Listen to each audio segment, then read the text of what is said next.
Welcome to Southwest Desert, where adventure meets the arid beauty of the American Southwest.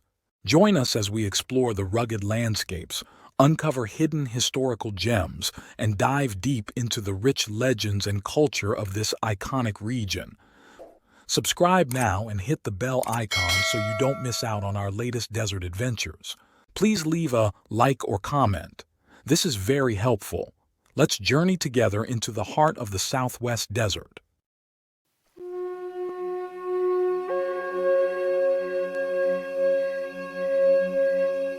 Picture this. You're dying of thirst in the middle of nowhere. Your horse is dead. Your water ran out yesterday. Your companions are plotting murder. And then you hear it. The tiny buzz of a mosquito by your ear. That mosquito is about to save your life and change American history. Welcome to one of the most incredible survival stories of the California Gold Rush. 52 men who dared to cross the most dangerous route to the gold fields, and how a single insect became their salvation. The year was 1849, and gold fever had America by the throat. Everyone who caught it believed the early birds would find nuggets the size of chicken eggs just lying around. But getting to California was like reaching another planet.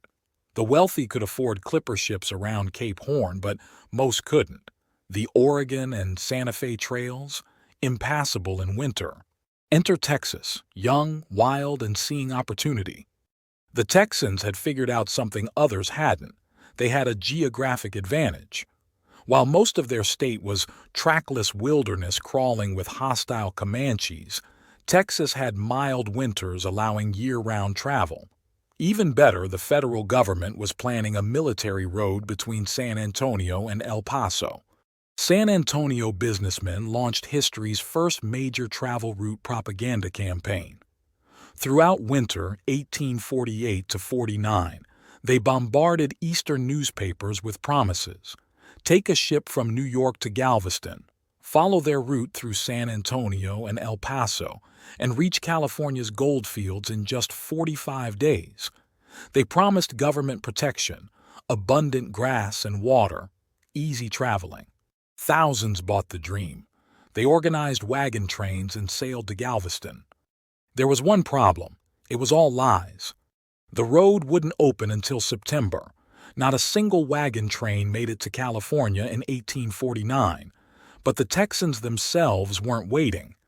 By February, they were riding west with pack mules and longhorn cattle, ready for hell. Enter Benjamin Butler Harris, a former schoolteacher who left East Texas on March 25, 1849. At Johnson Station near Fort Worth, Harris met Captain Isaac Duval, organizing a legendary 52-man expedition. These weren't ordinary men. They came from nearly every state and several European countries. About a dozen were discharged Texas Rangers. On April 10th, they set out. Each man carried a musket, led a pack mule, and drove longhorn cattle for food. For 150 miles, everything went beautifully across rolling prairies with water and grass. When they reached the Colorado River, their Delaware guide wanted to turn southwest. Here's where it got interesting. Learning their guide had never crossed western Texas, they made a fateful decision. Anxious for the shortest route, they ignored his advice and pushed northwest toward Big Spring. At Big Spring, they found themselves staring into hell. Big Spring marked the farthest water at the Staked Plains edge. Beyond lay 140 miles of tableland so dry that scarcely a coyote crossed it. Two choices: go back, losing a week, or gamble their lives crossing desert with no water guarantee. They rolled the dice. Except for one mosquito, that decision would have killed them all. With canteens filled, they set off toward barely visible western mountains. At noon, they spotted Salvation, a chain of lakes ahead. But the water was too alkaline to drink. They wasted the day searching and made dry camp. Day 2 was worse. 40 miles with only a gill of water per man, none for animals. By morning, they abandoned weaker horses. The trail became littered with thirst-famished animals. Day 3 brought madness. Another 40 waterless miles, mountains no closer, no living creatures, no buffalo trails. The plateau stretched endlessly with hot southwest wind. That night, men lay too weary and parched to eat, some prepared to die. A few threw themselves in bush shade, giving up. Those continuing were driven to insanity, plotting to murder Captain Duval for not following the guide's advice. Then Benjamin Butler Harris heard it, a tiny buzz by his head. Harris leaped up, shouting with excitement, "A mosquito!" Water lay nearby, and the breeze had blown the mosquito from its source. It was the most beautiful sound they'd ever heard. The strongest men mounted the stoutest mules, grabbed water containers, and rode straight into the breeze. At dawn, mules pricked up ears and trotted toward sandhills on the horizon. In the hollows, they found pools of clear, cool water. That mosquito had saved 52 lives. But the ordeal wasn't over. The 40-mile trek to the Pecos River was devastating.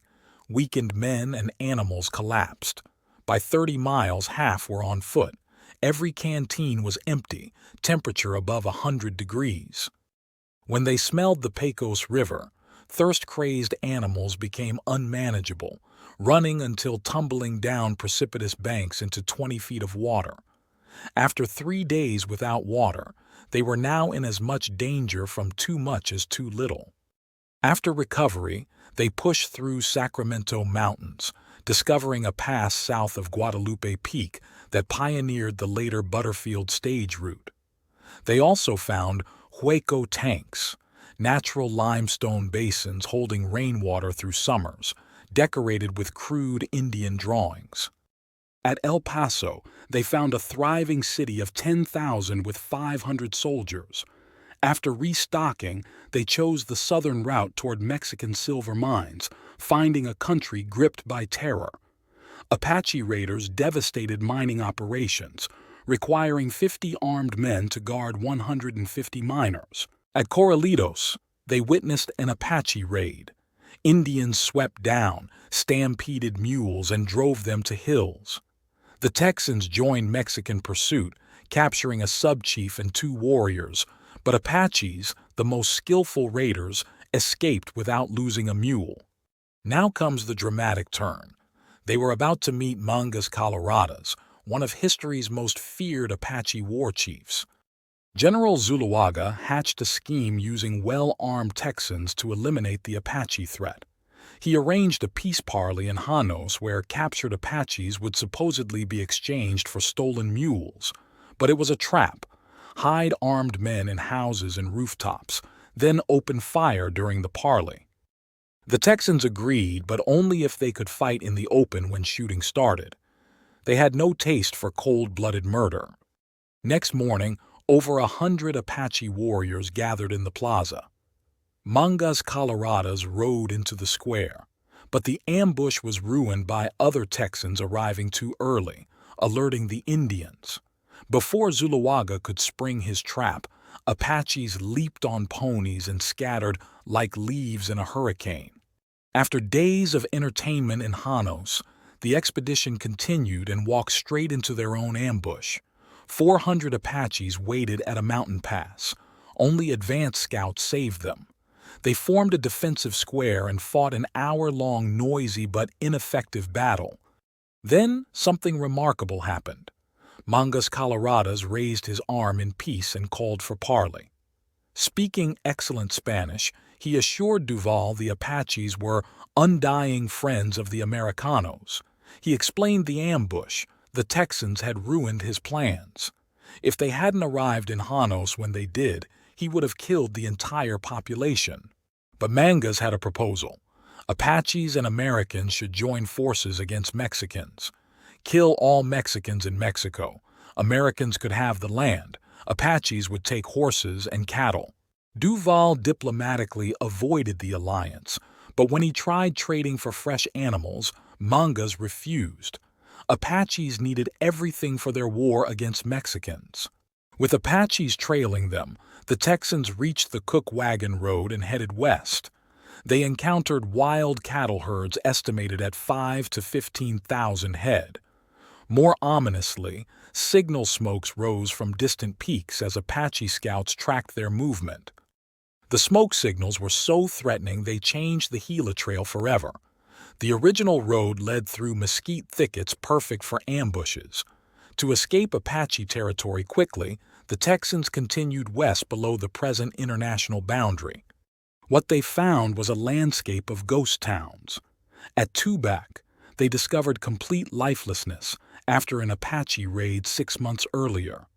Harris wrote hauntingly, "Wheat crops ripe for harvest, church bells and pictures still in place, fruits ripening on trees, streets uninvaded by weeds, buildings shining with fresh whitewash. But not a human soul to enliven all this silence." At San Xavier del Bac, they found only Papago Indians around the magnificent cathedral.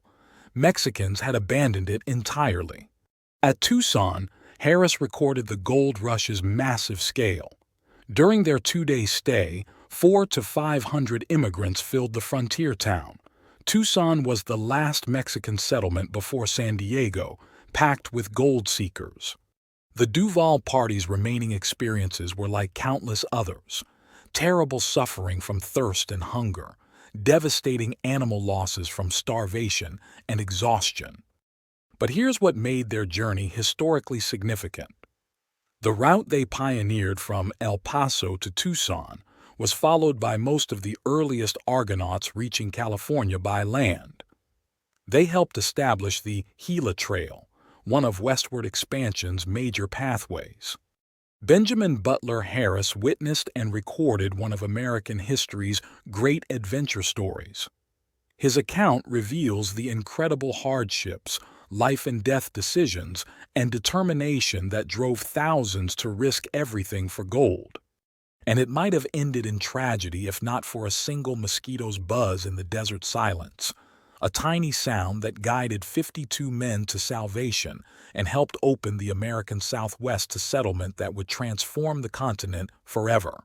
Join my Patreon community and discover my art print products on my website in the links provided in my description and link above. Also, if you would like a particular image from my videos, give the timestamp for image, and I will upload it to my website and Patreon. Thank you for joining your desert frontiersman Alan for another Southwest Gold story. Check out my large catalog of Southwest videos and playlists on historical tales, legends, lost gold stories, and adult bedtime stories. If you like a certain image from my videos, tell me in comments and give timestamp. Happy trails!